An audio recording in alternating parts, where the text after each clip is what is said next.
If you own a short-term rental property in Amazonas, you are operating in one of the most iconic tourist destinations on the planet.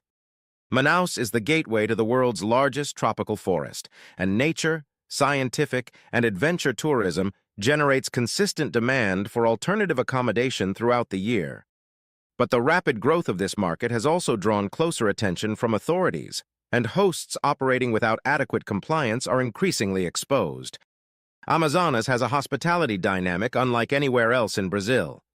Manaus, as the state's primary economic and tourist hub, concentrates most short-term rental activity, but municipalities like Barcelos, Novo Airão, and Presidente Figueiredo also attract significant visitor volumes from those seeking nature experiences. That geographic dispersion creates a scenario where compliance obligations vary considerably from one municipality to another within the same state. What applies in Manaus can be completely different from what applies in a smaller interior municipality, and hosts operating across more than one location need to verify the specific requirements of each municipality separately. Additionally, Amazonas is home to the Zona Franca de Manaus, a special tax regime with implications for commercial activities in the region. While short-term rental activity for individual hosts is not directly affected by the Zona Franca regime, hosts who operate at scale or through a legal entity need to verify how that regime interacts with their specific tax obligations.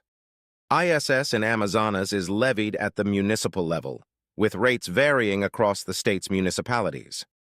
Hosts in Manaus need to verify the specific requirements of the city administration for registration and ISS collection on hospitality income. Platforms like Airbnb and Booking.com do not automatically collect municipal ISS across all municipalities in Amazonas, which means that responsibility can fall directly on the host. With the Reforma Tributaria underway, IBS will begin replacing ISS progressively from 2026, and during the transition period running through 2033, both tax regimes apply simultaneously. It is worth noting that the Reforma Tributaria contains specific provisions for the Zona Franca de Manaus that preserve part of its fiscal benefits, making the tax landscape in Amazonas even more complex than in most other Brazilian states. Amazonas is a market with real and growing demand, but with a regulatory and tax structure that carries particularities found nowhere else in Brazil. Operating here without understanding those specificities is an unnecessary risk. Get your property report on lodge compliance and know exactly what applies to your specific property in Amazonas before you operate without the full picture.